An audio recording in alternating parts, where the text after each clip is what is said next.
Hello everyone. So today our topic of discussion is emulsion. Emulsion होती क्या है ये मैं आपको पहले भी बता चुकी हूँ, जहाँ पे हमने टाइप ऑफ क्लाइड्स पढ़े थे, जहाँ पे डिस्पर्स फेज और डिस्पर्जन मीडियम दोनों ही लिक्विड हो उसको बोलते हैं इमल्शन। मीन्स जहाँ पे डिस्पर्स फेज जो कम अमाउंट क्वांटिटी में प्रेजेंट है वो भी लिक्विड है, जो dispersion medium which is present in large amount वो भी लिक्विड है। Means liquid in liquid solutions these are called emulsions, right. Like milk में क्या होता है, वाटर ज़्यादा होता है, ऑयल कम होता है, फैट्स कम होते हैं, so milk is also an emulsion, ठीक है। सो इमल्शंस की बहुत सारी एग्जांपल्स हैं, depend upon the types, so वो आगे जाके डिस्कस करते हैं। Now how to prepare emulsion, method of preparation for emulsions. जैसे दो लिक्विड हैं, क्योंकि ये लिक्विड को लिक्विड में डिज़ोल्व करके जो मिक्सचर मिलता है उसको हम इमल्शन बोलते हैं, जो हमारा सॉल्यूशन तैयार होता है उसको हम इमल्शन बोलते हैं। जैसे दो लिक्विड्स हैं उनको मिक्स करा स्ट्रांगली, मतलब उनको मिक्स इतना क्या करना है, इस तरह से मिक्स करना है कि जो दो लिक्विड, जैसे हम ऑयल और वाटर की बात करते हैं, ऑयल और वाटर को आप जितना मर्जी मिक्स करी जाओ, हाथ से जितना मर्जी आप मिक्स करी जाओ, बट वो कभी मिक्स नहीं होते, they are not miscible liquids, क्योंकि ऑयल हमेशा वाटर के ऊपर ही लेयर्स बना के ड्रॉपलेट्स उसके रहते हैं। हम क्या करेंगे, स्ट्रांगली मिक्स करेंगे कि जो मिक्सिंग करने के बाद हमारे पास एक होमोजीनियस मिक्सचर आए, पता भी ना चले कि इसमें हमारा ऑयल डिज़ोल्व है या वटेवर की, अगर ऑयल ज़्यादा है तो वाटर डिज़ोल्व है। तो हमने जो दो लिक्विड्स हैं उनको कोलाइडल मिल के थ्रू पास करना है, और कोलाइडल मिल के थ्रू पास करने से वो जो दो लिक्विड की हमारी जो इमल्शन मिलेगी वो एक होमोजीनियस मिक्सचर होएगा, और जिस मिल से पास करे उसका नाम है होमोजेनाइज़र, बिकॉज वो उसको पूरी उसकी कंसिस्टेंसी जो होमोजीनियस कर देगा। जो इमल्शन हमारी बनती है प्योर लिक्विड से, प्योर जो हम इमल्शंस हमारी बनती हैं, जो बनती है हमारी प्योर लिक्विड से, वो स्टेबल नहीं होती इमल्शंस, ठीक है। तो कोई भी इमल्शन को स्टेबल करने के लिए हम उसमें कुछ ना कुछ क्वांटिटी, कोई ना कोई सब्सटेंस डालते हैं, ताकि ड्यूरिंग प्रेपरेशन हमारी जो इमल्शन है वो स्टेबल रहे। जो हमने सब्सटेंस डाला, जिसके कारण जो सब्सटेंस हेल्प कर रहा है इमल्शन को स्टेबलाइज करवाने के लिए, उस सब्सटेंस को हम बोलते हैं इमल्सीफायर और इमल्सीफाइंग एजेंट। इमल्सीफायर और इमल्सीफाइंग एजेंट ये वो सब्सटेंस है जो हम इमल्शंस में डालते हैं ताकि हमारी इमल्शन स्टेबल इमल्शन हो जाए। एग्जाम्पल, जो इमल्सीफाइंग एजेंट की तरह जो सब्सटेंसेस यूज़ करे जाते हैं उनकी एग्जाम्पल है soaps of various kinds, proteins, gums, star, gelatin, these all are the emulsifying agent. Their role is to, इनका रोल क्या है, इनका काम क्या है कि आप जो आपकी इमल्शन है उसको स्टेबलाइज करना। नेक्स्ट है टाइप्स ऑफ इमल्शंस। बटे इमल्शंस दो तरह की होती है, ऑयल इन वाटर और water in oil. Oil in water का मतलब क्या है कि इसमें ऑयल किस में डिज़ोल्व है, किस में डिस्पर्स है, पानी में। मीन्स यहाँ पे जो वाटर है वो डिस्पर्जन मीडियम होएगा, और जो ऑयल होएगा वो आपका डिस्पर्स फेज होएगा। मीन्स ऑयल कम अमाउंट में होएगा, जो वाटर है वो आपका ज़्यादा अमाउंट में होएगा। तो इसकी एग्जांपल जो है बच्चे वो आपकी है मिल्क, वैनिशिंग क्रीम, मिल्क हो गई इसकी एग्जांपल, क्रीम हो गई इसकी example. So these are the examples of oil in water, जहाँ पे वाटर ज़्यादा होता है, ऑयल कम होता है, right. So next type is, अब मिल्क में बात करें, मिल्क में क्या होता है, लिक्विड फैट्स जो डिज़ोल्व होती है लिक्विड फॉर्म में होती है, किस में डिज़ोल्व होती है, वाटर में, ठीक है। तभी तो मिल्क से मलाई वगैरह जो निकलती है ऊपर, तो जो घी वगैरह बनता है हमारा, वो फैट्स होती है मिल्क में, इसी के कारण हमारा बनता है मलाई वगैरह जो ऊपर आती है वो ड्यू टू द फैट्स, वो फैट्स ही होती है सारी, ठीक है। नेक्स्ट है water in oil. Water in oil, water present है किसमें, ऑयल में। मीन्स ऑयल क्या आएगा, ज़्यादा अमाउंट में। Oil is a dispersion medium, जो ज़्यादा अमाउंट में, वाटर जो आपका कम अमाउंट में, डेट इज डिस्पर्स फेज।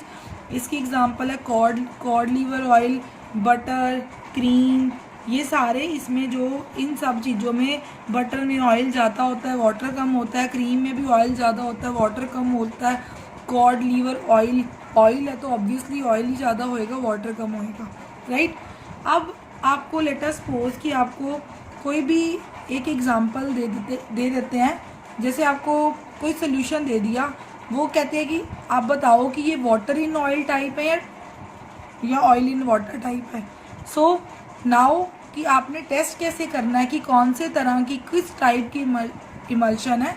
सो बहुत सारे टेस्ट हैं इमल्शन की टाइप को जज करने के लिए, टाइप को टेस्ट करने के लिए। हम यहाँ पे 2 टेस्ट ही करेंगे।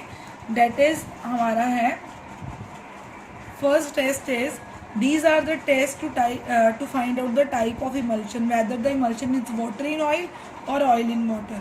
फर्स्ट टेस्ट है बच्चे आपका कंडक्टेंस मेथड। कंडक्टेंस मेथड ये मेथड बेस्ड है। मान लो कि जो भी हमें ये आपका लेट अस सपोज ये आपका सैंपल है, ठीक है, इसमें आपको लिक्विड और लिक्विड का सोल्यूशन है, ठीक है। ये लेट अस सपोज ये आपकी ऑयल इन वाटर है, ऑयल इन वाटर है, और ये मान लो आपका वाटर इन ऑयल है, ठीक है। ये ऑयल इन वाटर है ये वाली। अब इन दोनों सॉल्यूशन में हमने थोड़ी थोड़ी क्वांटिटी इलेक्ट्रोलाइट की ऐड कर दी, दोनों इमल्शंस में हमने इलेक्ट्रोलाइट ऐड कर दिया। अगर तो आपकी कंडक्टेंस, मान लो इसमें इलेक्ट्रोलाइट ऐड करा, इस सॉल्यूशन की कंडक्टेंस जो है बढ़ गई, इसकी कंडक्टेंस पे कोई फर्क नहीं पड़ा। देखो जिस सॉल्यूशन की conductance water is a good conductor of electricity, मतलब अगर वाटर ज़्यादा होएगा तभी तो कंडक्टेंस बड़ी होएगी। मींस अगर इस सॉल्यूशन की कंडक्टेंस बड़ी है तो इसमें वाटर ज़्यादा प्रेजेंट हो, ऑयल कम प्रेजेंट, क्योंकि ऑयल तो कंडक्ट नहीं करता इलेक्ट्रिसिटी। तो मींस ये जो इमल्शन कौन सी टाइप की है, ऑयल इन वाटर टाइप की। मींस इसमें वाटर जो है वो ज़्यादा है। अगर इसमें डालेंगे तो ये हमें पता है, बट हमें कैसे पता, ये तो मैंने बता दिया कि ये वाटर इन ऑयल की है। बट अगर आप इसमें इलेक्ट्रोलाइट डालते हो, इस सोल्यूशन की कंडक्टेंस पे कोई फ़र्क नहीं पड़ता, कोई चेंज नहीं होता। इट मीन्स ये सोल्यूशन में ऑयल ज़्यादा है, तो इमल्शन की कौन सी टाइप होगी, water in oil. So first method is your conductance method. तो कंडक्टेंस मेथड से हम जज कर सकते हैं कि whether our emulsion is water in oil और oil in water. Next method is dye method. Dye method में क्या है, हम एक जैसे हमारे पास 2 टेस्ट ट्यूब्स में हमने इमल्शंस ले ली, हमने दोनों टेस्ट ट्यूब में एक डाई ली। वो डाई जो ली वो ऑयल में डिज़ोल्व होती है, डाई वाटर में डाई नहीं डिज़ोल्व होएगी। ऑयल सॉल्यूबल डाई ली, वो ऑयल सॉल्यूबल डाई को हमने इमल्शन में ऐड कर दिया। अगर तो बच्चे ऑयल में डिज़ोल्व होएगी, अगर ऑयल ज़्यादा है तभी ना उसका कोई चेंज हमें विजिबल होएगा। अगर ऑयल कम है, वाटर ज़्यादा है, जो भी उसका चेंज आएगा वो हमें मतलब हम विजिबल नहीं कर सकेंगे कि क्या चेंज आया, हम नोटिस नहीं कर सकेंगे। ऑयल सॉल्यूबल डाई ले ली। अगर तो आपकी इमल्शन वाटर इन ऑयल हुई, मीन्स अगर तो आपको ऑयल ज़्यादा अमाउंट में हुआ तो वो वाली इमल्शन का कलर टोटली चेंज हो जाएगा, क्योंकि वो पूरी की पूरी डाई जो थी वो ऑयल ज़्यादा होने के कारण ऑयल में सॉल्यूबल होगी। मतलब जो ज़्यादा क्वांटिटी में ऑयल ज़्यादा होने के कारण वो पूरे इमल्शन का कलर ही चेंज हो जाएगा। अगर वाटर है तो वो डाई ने वाटर में सॉल्यूबल नहीं होना, इनसॉल्यूबल है वाटर में, तो वो अगर तो आपका ऑयल इन वाटर है, वाटर ज़्यादा अमाउंट में है, तो वो डाई जो है इट रिमेन, वो इमल्शन के ऊपर कोई फ़र्क नहीं रहेगा, ठीक है। अब तो ये बात रही कि इमल्शन होती क्या थी। लिक्विड को लिक्विड में मिक्स करा, कि जैसे होमोजेनाइज़र की हेल्प से कोलाइडल मिल्क स्ट्रॉन्गली मिक्स करते हैं ताकि हमारे पास होमोजीनियस मिक्सचर बना रहे। तो ये इमल्शन के बारे में ये है। तो अब ये जो लिक्विड मिक्स करते हैं, क्या ये लिक्विड हम सेपरेट कर सकते हैं एक बार मिक्सिंग होने के बाद? क्या ये लिक्विड सेपरेट हो सकते हैं? यस, ऑब्वियसली ये मिक्सचर्स जो हैं, जो इमल्शन बनती है लिक्विड इन लिक्विड की, ये लिक्विड, दोनों लिक्विड्स को हम सेपरेट आउट कर सकते हैं। बहुत सारे मेथड्स होते हैं लिक्विड को लिक्विड से सेपरेट आउट करना। जो इमल्शन बनी है उसमें लिक्विड और लिक्विड, जैसे ऑयल और वाटर को डिसॉल्व करके हमारी इमल्शन बन गई। ऑयल को अलग करना है, वाटर को अलग करना है, तो मतलब लिक्विड को लिक्विड में डिसॉल्व करा तो इमल्शन बनी। अब क्या वो लिक्विड को हम सेपरेट कर सकते हैं? Yes, we can separate these 2 liquids by various methods, like boiling कर दो, फ्रीजिंग करके, सेंट्रीफ्यूगेशन करके, ठीक है। और भी बहुत सारे मेथड्स हैं। सो जैसे हम क्रीम को सेपरेट करते हैं मिल्क से, क्योंकि मिल्क से हम क्रीम निकालते हैं, है ना, तो सेपरेट तो करते हैं ना। मिल्क में भी क्या लिक्विड फैट्स है, वो सारी निकालते हैं, तभी क्रीम बनती है, घी बनता है आगे फर्दर, है ना। तो वो सेपरेट करते हैं। कौन से मेथड से करते हैं? सेंट्रीफ्यूगेशन से, ठीक है। जो डेयरी शॉप्स होती हैं तो वहाँ पे ये सेंट्रीफ्यूगेशन मशीन्स होती हैं जहाँ पे वो क्रीम और मिल्क को सेपरेट आउट करते हैं, तभी वो आगे जो बटर और जो घी वगैरह उनसे तैयार होता है। So there are the various processes to separate the liquids of an emulsion, ठीक है। सो ये जो प्रोसेस, जिस प्रोसेस से हम सेपरेट करते हैं, इन प्रोसेस को बोलते हैं डीमल्सिफिकेशन। डीमल्सिफिकेशन क्या है? ये आपका वो प्रोसेस है जिसमें हम लिक्विड्स को सेपरेट कर सकते हैं। So this is the topic of emulsion.